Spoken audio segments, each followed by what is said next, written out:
Hello friends, आज हम बात करेंगे सिंपल इक्वेशंस की। अब सिंपल इक्वेशंस क्या हैं? अलजेब्रा में जो सिंपल इक्वेशंस होती हैं उसमें वेरिएबल और कांस्टेंट दोनों का यूज़ होता है और एक इसमें इक्वल का साइन होता है। जैसे एग्जांपल के लिए अगर मैं लिखती हूँ 3x + 5 = 15, तो ये एक सिंपल इक्वेशन है क्योंकि इसमें वेरिएबल x यूज़ हुआ है, इसमें ये कांस्टेंट भी यूज़ हुए हैं और साथ में इक्वल का साइन भी है। तो दिस इज सिंपल इक्वेशन। ठीक है, अब लीनियर इक्वेशन क्या होती है? लीनियर इक्वेशन के लिए जैसे अगर हमने लिखा 3x + 7 - 4x = 25, तो ये एक इक्वेशन है। अब इसमें जो वेरिएबल है वो x है और इसकी पावर जो है वो 1 की पावर है। तो अगर वेरिएबल जो हैं वो 1 की पावर के साथ होते हैं, इक्वल का साइन होता है लेफ्ट हैंड साइड और ये है राइट हैंड साइड। तो अगर इसमें को सॉल्व किया जाता है तो लेफ्ट हैंड साइड और राइट हैंड साइड इक्वल आते हैं। तो ये है लीनियर इक्वेशन। तो इसमें ध्यान ये रखना है, ये linear equation in one variable, क्योंकि इसमें हमने सिर्फ वन वेरिएबल को यूज़ किया है, सिर्फ x का यूज़ किया है।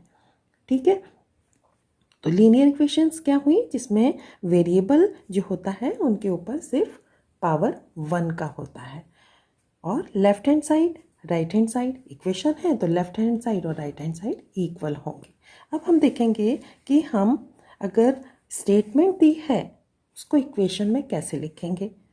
तो फर्स्ट अगर देखते हैं 7 added to a number p gives 18, तो इसकी अगर हम इक्वेशन बनाएंगे तो कैसे बनेगी?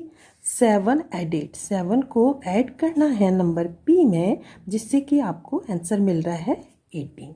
तो ये हमने इक्वेशन के फॉर्म में लिख दिया। अब दूसरा, subtract 6 from 5 times a number, मतलब 6 को सब्ट्रैक्ट करना है कि सिर्फ 5 टाइम्स अ नंबर। अब हम सोचते हैं कि नंबर जो है हमारा x है, तो 5 टाइम्स अ नंबर क्या हो गया? 5x। इसमें से सब्ट्रैक्ट करना है आपको 6, कितना मिलेगा आपको? 29। तो इस तरह से हम इसकी इक्वेशन बना सकते हैं। थर्ड देखते हैं 3/4 of a number +2 gives 10। 3/4 of a number, suppose the number is x, तो 3/4 ऑफ अ नंबर मतलब क्या हुआ? 3/4 ऑफ अ नंबर +2 गिव्स कितना मिलता है? 10। ठीक है, नेक्स्ट देखेंगे 3 is added to a number m and the result is multiplied by 4। 3 is, suppose the number तो m दिया है आपको, तो मान लो m में आपने 3 को ऐड करना है और जो रिजल्ट आएगा इसको मल्टीप्लाई करना है किससे? 4 से, इस तरीके से। तो क्या आंसर आएगा? That will be 20। तो इस तरह से आपको लिखना है। ठीक है, 4 ब्रैकेट के बाहर m + 3 = 20। अब फिफ्थ है 7 times z + 7 gets you 77। 7 times z, variable है z हमारा, तो 7 टाइम्स को 7 से मल्टीप्लाई करना है, z को +7 गिव्स क्या मिलता है आपको? 77। तो इस तरीके से हम स्टेटमेंट को इक्वेशन में कन्वर्ट कर सकते हैं। अब ये कन्वर्ट इनटू स्टेटमेंट, ये इक्वेशन दी है, इसको हमको स्टेटमेंट में कन्वर्ट करना है। क्या दिया है? अब इसमें क्या हो रहा है? A number added with 10 gives, आप इसको लिखोगे a number added with 10 gives 18। Statement लिखते हैं हमने। ठीक है, second, 1 is subtracted from twice a number. ठीक है, कैसे लिखेंगे? 1 को सब्ट्रैक्ट करना है ट्वाइस अ नंबर, तो 1 is subtracted from twice a number gives 9। ये हो गई इसकी थर्ड देखते हैं, थ्राइस अ नंबर, पी एक नंबर हो गया, तो thrice a number subtracted from के बाद आपको ये लिखना है 4, तो इसको लिखेंगे thrice a number subtracted from, किससे सब्ट्रैक्ट हो रहा है, 4 गिव्स -2, ठीक है। इधर इसका लिखेंगे, पहले क्या है, difference of z, difference of 1 and a number, ये लिखो, ठीक है। Difference of a number and 1 is, multiply हो रहा है, ठीक है, वो लिखना पड़ेगा, मल्टीप्लाइड बाय, किससे मल्टीप्लाई हो रहा है, 3 से, 3 गिव्स 12, ठीक है। अब ये लास्ट वाला ये है, इसका हम यहाँ लिखते हैं, तो ये है 1/7, 1/7 में से 7 सब्ट्रैक्ट हो रहा है, तो हम क्या लिखेंगे, 7 सब्ट्रैक्टेड फ्रॉम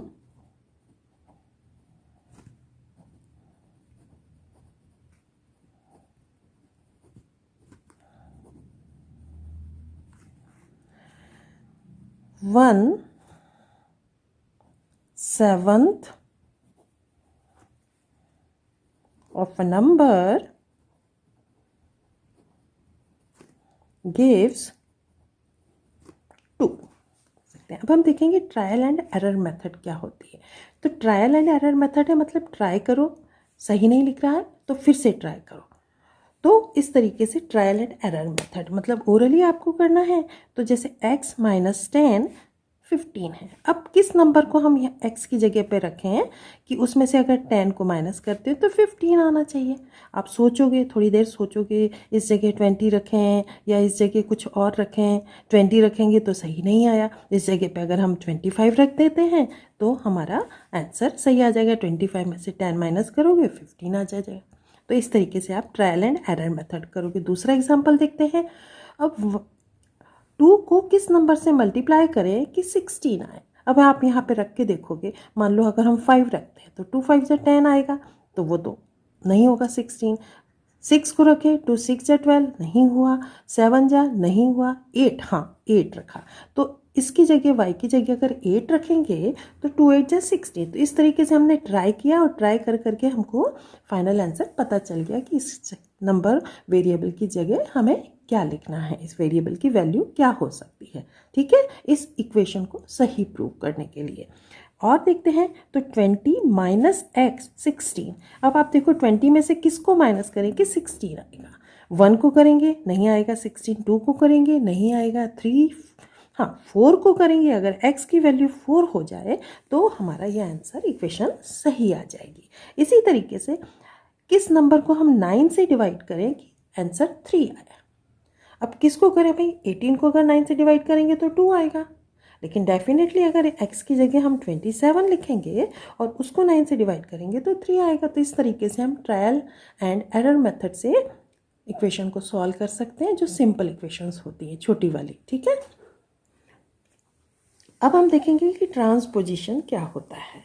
अब ट्रांसपोजिशन, मान लो कि हम इक्वेशन लिख देते हैं 4x + 7 इक्वल टू, यहाँ पे मैं लिख देती हूँ 28, चलो ठीक है। अब ट्रांसपोजिशन क्या होता है, जनरली वेरिएबल जो होते हैं वो आपके लेफ्ट साइड में लिखे होते हैं, इक्वेशन के लेफ्ट साइड में। अब इसमें हम क्या करते हैं कि अगर राइट साइड में लिखे हैं वेरिएबल तो हम उनको लेकर लेफ्ट साइड में आते हैं, और जो नंबर्स होते हैं कांस्टेंट होते हैं उनको हम ले जाते हैं राइट साइड में। तो ये इनकी जो प्लेस चेंज करते हैं हम वेरिएबल और कांस्टेंट की, वही है ट्रांसपोजिशन की। सारे वेरिएबल हम पहले लेफ्ट साइड में लाते हैं और सारे कांस्टेंट को हम राइट साइड में लाते हैं, फिर उनको 1 by 1 step by step solve करते हैं और उस वेरिएबल की वैल्यू फाइंड करते हैं।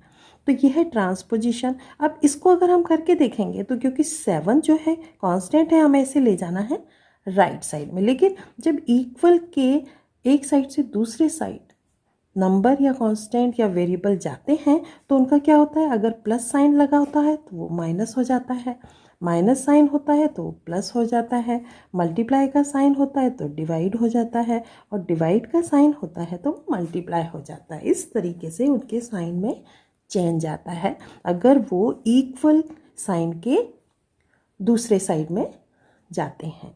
तो अब अगर हमें 7 को राइट साइड में लाना है तो हमें क्या करना पड़ेगा, तो हमें ये +7 है इसको -7 करना पड़ेगा। हम लिखेंगे 4x और इक्वल का साइन पहले, ये पहले जो लिखा है वो पहले लिखेंगे, 7 इधर जाएगा तो ये क्या हो जाएगा -7। अब क्या बचा, 4x इक्वल टू 7 माइनस किया 21। अब ये 4 के साथ x का क्या हो रहा है, मल्टीप्लाई। अब हम नंबर है क्योंकि, तो इसको भी हम राइट साइड ले जाना चाहते हैं, तो यहाँ पे मल्टीप्लाई हो रहा है, इधर जाके क्या हो जाएगा, डिवाइड। तो x की वैल्यू अगर आप फाइंड करेंगे तो ये हो जाएगा 21, 4 का डिवाइड होगा नीचे चला जाएगा, तो x की वैल्यू क्या आ जाएगी 21/4, क्योंकि हमें वैल्यू वेरिएबल की फाइंड करनी होती है। ठीक है, अब हम कुछ सम करके देखते हैं। ठीक है, अब जैसे ये फर्स्ट सम है 3p - 1 = 8। अब इसको 1 को हम इधर ले जाएंगे तो ये प्लस हो जाएगा, तो ये क्या हो गया 3p = 8 + 1। तो नेक्स्ट स्टेप में 3p ऐड हो गया 9। अब 3 का मल्टीप्लाई हो रहा है, इधर आएगा तो डिवाइड हो जाएगा, तो p = क्या हो गया 9/3। ये आपका 3 से, तो p की वैल्यू कितनी आ गई, p = 3। ठीक है, वेरिएबल की वैल्यू फाइंड करनी होती है। सेकेंड सम देखते हैं, यह है -p। अब 4 का क्या हो रहा है यहाँ पे, डिवाइड, इस साइड में जाएगा इक्वल के तो मल्टीप्लाई हो जाएगा, तो -p = -2, 4 मल्टीप्लाई हो गया। नेक्स्ट स्टेप में -p = माइनस के साथ 4 मल्टीप्लाई हुआ तो माइनस साइन लगाना पड़ेगा, नेगेटिव साइन, -8। अब इधर भी नेगेटिव साइन है, इधर भी नेगेटिव साइन है, ये दोनों हो गए आपके पॉजिटिव, तो p की वैल्यू क्या आ गई आपकी 8। ठीक है, नेक्स्ट हम देखते हैं, इसमें ये है आपका कांस्टेंट, फ्रैक्शन में है लेकिन कांस्टेंट है, हम इसको इस तरफ लाना पड़ेगा, इधर नेगेटिव का साइन है तो इधर जाएगा तो पॉजिटिव हो जाएगा, तो x इधर है क्या, ये पहले लिखेंगे 7/2, ये पॉजिटिव हो गया 3/2। अब क्योंकि इनके डिनोमिनेटर तो सेम है तो हम ऊपर के नंबर न्यूमरेटर को भी ऐड करके कर सकते हैं सिंपल, तो न्यूमरेटर कितना आ गया 7 + 3 10, 10/2 आ गया। अब 2 से ये कैंसिल हो सकता है, 2 × 5 = 10, तो x की वैल्यू कितनी आ गई, x = 5। ठीक है, इधर करते हैं, 4 सम देखते हैं, तो इसमें जो है ब्रैकेट के बाहर 3 लिखा हुआ है। ठीक है, तो जब ब्रैकेट के बाहर लिखा हुआ है इसका मतलब होता है ये मल्टीप्लाई हो रहा है। अब ये मल्टीप्लाई हो रहा है, इसका मतलब 3 का मल्टीप्लाई आपको x से भी करना है और 3 का मल्टीप्लाई आपको 6 से भी करना है। तो 3 का x से किया तो ये हो गया 3x, प्लस का साइन लगाया, 3 का 6 से किया तो ये हो गया 18 = 24। अब 18 को हम इधर ले जाएंगे तो माइनस हो जाएगा, ये हो गया 3x = 24 - 18। अब 3x = 24 में से 18 माइनस करेंगे, क्या बचा 6। अब क्योंकि 3 का x के साथ मल्टीप्लाई हो रहा है, उधर जाएगा तो डिवाइड होगा, तो 6/3 हो गया, ये आपका कैंसिल हुआ, तो x की वैल्यू कितनी आ गई, x = 2। ठीक है, और सम देखते हैं कुछ। यहाँ पे आप देखेंगे 4 + 5 और ब्रैकेट में z - 1, क्योंकि जो ब्रैकेट के बाहर नंबर है उससे आपको ब्रैकेट के अंदर वालों को पहले मल्टीप्लाई करना पड़ेगा। अब हम 4 के बाद तो प्लस का साइन है, प्लस लगाया, 5 को z से मल्टीप्लाई किया 5z, 5 को 1 से किया तो 5 ही आया = 34। अब हम सारे नंबर्स को इधर लाएंगे राइट साइड, 5 को भी लाएंगे और 4 को भी लाएंगे, तो इधर सिर्फ रह जाएगा 5z = 34 पहले लिखा, 4 को ले गए, यहाँ पे भी प्लस का साइन है, ये माइनस हो गया। ये भी ये माइनस था तो ये प्लस हो गया। ठीक है, तो अब 5z आपने इसको सॉल्व किया, 34 में से 4 माइनस हुए 30 बचा, 30 में 5 ऐड हो गए, ये हो गया 35। अब z का 5 के साथ मल्टीप्लाई हो रहा है, 5 इधर आएगा तो डिवाइड हो जाएगा, तो z इज इक्वल टू क्या हो जाएगा 35/5। ये कैंसिल हो गया, क्या आ गया 7। तो z की वैल्यू कितनी आई है 7। ठीक है, ये सम करते हैं। इधर आप देखोगे x/4 और इक्वल है 3 प्लस x/3। अब ये भी वेरिएबल हम इसको इधर लेके आएंगे पहले। ठीक है, इसको इधर लाएंगे तो ये क्या हो जाएगा x/4। ये क्योंकि प्लस है तो यहाँ पे आएगा माइनस हो जाएगा x/3 इक्वल टू 3। ठीक है, अब हमने फ्रैक्शन सॉल्व किए हैं, तो क्योंकि डिनोमिनेटर की प्लेस पे 4 और 3 हैं तो इनका हमको एलसीएम अगर हम निकालेंगे तो ये आ गया 12। अब 12 को 4 से डिवाइड किया 3 आया, 3 को x से मल्टीप्लाई किया है 3x आया। ठीक है, अब 3 को 3 से डिवाइड किया 12 को तो 4 आ गया, और 4 को मल्टीप्लाई किया x से तो 4x आ गया इक्वल टू 3। अब वो माइनस वाला ज़्यादा है तो क्या बचेगा, माइनस का x एक बच जाएगा, नीचे आपको 12 लिखना है इक्वल टू 3। अब ये 12 का डिवाइड हो रहा है, इधर इस तरफ जाएगा तो क्या हो जाएगा मल्टीप्लाई, तो ये हो गया -x is equal to 3 into 12। ठीक है, तो -x इज इक्वल टू कितना आया 36 इक्वल टू, ये माइनस का साइन माइनस के साथ x के साथ नहीं रखेंगे, हम इसको लिख सकते हैं x इज इक्वल टू -36। कुछ और सम्स करते हैं। इसमें आप देख रहे हो कि 2 ब्रैकेट हैं, दोनों के बाहर एक एक नंबर है, तो मतलब हम पहले ब्रैकेट सॉल्व करते हैं। 3 को मल्टीप्लाई करेंगे x+2 से, तो ये मल्टीप्लाई किया तो आ गया 3x, और 2 से किया तो ये हो गया 6। -2 को मल्टीप्लाई किया आपने x से तो ये आ गया -2x, और -2 को मल्टीप्लाई किया -1 से तो ये बन गया है +2, क्योंकि माइनस और माइनस मल्टीप्लाई होकर क्या बनेंगे प्लस, इक्वल टू 7। अब नेक्स्ट स्टेप में हम कांस्टेंट को हम इधर लेके जाएंगे, तो ये क्या हो गया 3x, लाइक टर्म्स पहले पास लिख लेते हैं, 3x, इसके बाद है -2x और इक्वल टू, पहले 7 लिखेंगे। अब अगर 6 इधर जाएगा तो -6 हो गया, और प्लस का 2 इधर जाएगा तो ये हो गया आपका -2। ठीक है, अब 3x में से 2x माइनस हो जाएंगे, ये पॉजिटिव है ये नेगेटिव है, तो कितने x बचेंगे ओनली 1, तो ओनली 1 x बचा, तो हम लिखेंगे सिर्फ x, 1 लिखने की ज़रूरत नहीं है। ठीक है, यहाँ क्या बचा भाई, नेगेटिव के हैं 6 और 2, यहाँ क्या बचेगा नेगेटिव का आपका, क्योंकि पॉजिटिव के 7 हैं और नेगेटिव के 8 हो गए, तो नेगेटिव का 1 रिमेनिंग, तो x की वैल्यू क्या आ गई है नेगेटिव। लास्ट सम देखते हैं, तो ये है 3x/2 + 1 इक्वल टू 11/2। तो हम पहले 1 को उधर ले जाते हैं, तो ये हो गया आपका 3x/2 इक्वल टू 11/2, और प्लस का ये माइनस हो जाएगा 1, तो 1 को हम 1/1 भी लिख सकते हैं। अब हमें इसका एलसीएम लेना है 2 और 1 का, तो एलसीएम आ गया आपका 2। ठीक है, अब एलसीएम 2 आ गया, तो आपने इसको सॉल्व किया तो ये हो गया 11 और ये हो गया 2 equal to 3x/2। Next step में आपने लिखा 3x/2 इक्वल टू, ये क्या हो गया 9/2। ठीक है, अब हमें तो x की वैल्यू फाइंड करनी है, तो x की वैल्यू हम यहाँ लिखते हैं 3x इक्वल टू 9/2 लिखा और ये 2 कहाँ जाएगा, ऊपर जाएगा, क्योंकि यहाँ डिवाइड हो रहा है तो यहाँ क्या हो जाएगा, मल्टीप्लाई हो गया। ठीक है, तो ये 2 यहाँ पे मल्टीप्लाई हो गया। अब ये 2 से ये 2 कैंसिल हो गया।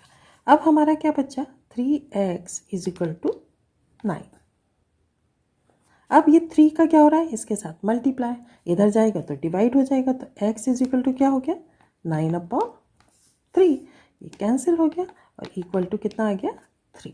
तो x की वैल्यू कितनी आ गई आपकी, 3।